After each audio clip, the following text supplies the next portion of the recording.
Hello, welcome. 2022, Easter Sunday. Thank you for joining my show. The resurrection of Jesus. The church has been celebrating the resurrection of Christ on Easter Sunday throughout history since 2,000 years ago. However, you have seen again and again from many people around the world, from the highly educated people, scholars, debating about the issue. This is one of the biggest dilemma in the whole world. Is it the central event of human history, or is it a fraud? I'd like to answer this question as we enter into the date. Why is the resurrection so important? Why is the resurrection so important? If you turn to the epistle, First Corinthians chapter 15, verses 13 to 19. If Christ has not been raised, then your faith is futile. You are still in your sin. It means if Jesus was not raised, then there is no life after death. If Jesus is not raised, that means there's no life after death. David whom say, extraordinary claims require extraordinary proof. We're talking about a deeper look of the resurrection today. Fact number 1. Jesus of Nazareth was crucified under Pontius Pilate in Jerusalem. Fact number 2. From the very beginning, the church anonymously claimed that Jesus was resurrected. Fact number 3.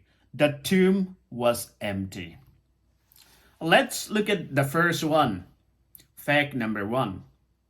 Jesus of Nazareth was crucified under Pontius Pilate in Jerusalem.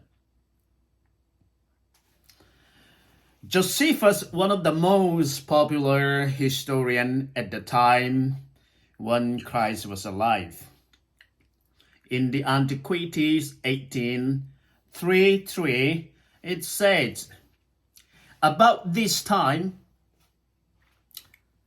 there lived Jesus, a wise man, for he was one who wrought surprising feats and was a teacher of such people as accept the truth gladly. He won over many Jews and many of the Greeks. When Pilate, upon hearing him accused by men of the highest standing among us, had condemned him to be crucified, those who had in the first place come to love him did not give up their affection for him. The prophets of God had prophesied this and countless other marvelous things about him.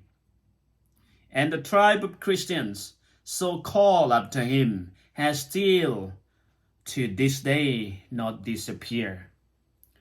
That's according to a Jewish scholar called Josephus, who lived around AD 38 to 100. It's talking about the first Christians at the time. Let me read to another quote from another scholar, Cornelius Tacitus.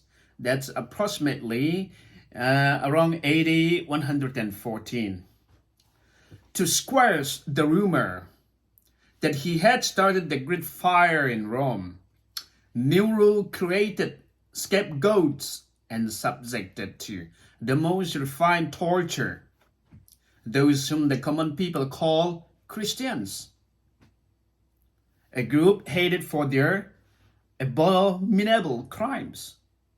Their name came from Christ, who during the reign of Tiberius had been executed by the procurator Pontius Pilate, according to Honor 1544. If we look at the Talmud's 1st and 2nd century AD, it says on the eve of Passover, they hung Jesus, according to Babylonian Sanhedrin's 43a and b. Those quotations are from the very first century, at the time very close to Jesus Christ. Fact number 2.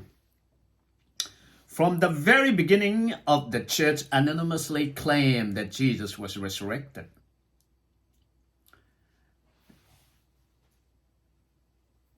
The book of Acts chapter 2 verse 24. But God raised him from the dead. How else to explain the growth of the church?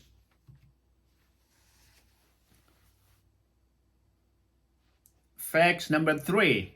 The tomb was empty. The tomb where Jesus was buried was empty, and nothing inside the tomb. If not, what is the most reasonable explanation of the facts? Jesus' body was taken from the tomb. Second, Jesus actually did not die, swing theory. Number 3, Jesus was bodily resurrected from the dead. Only these 3 explanations remain about the empty tomb. Let's look at the stolen body theory. Who will stolen the body?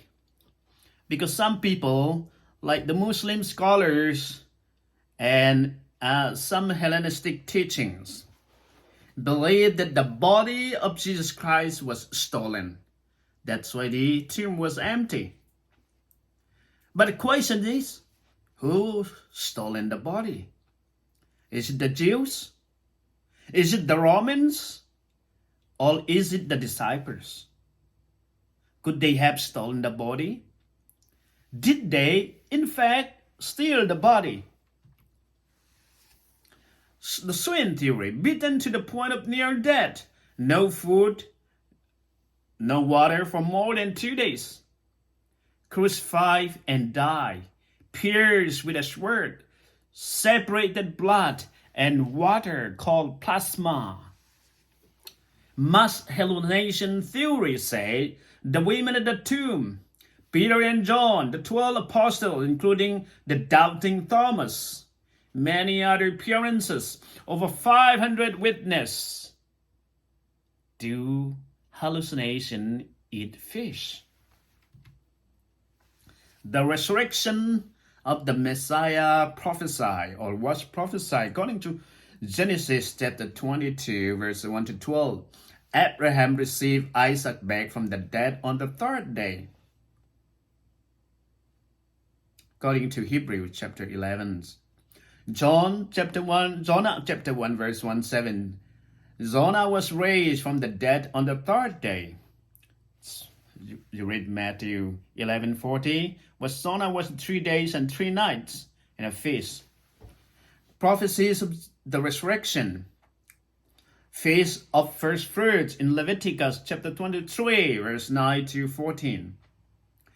Jesus is the first fruit among the dead. His resurrection is a promise of ours. Colossians say the first fruit from the dead.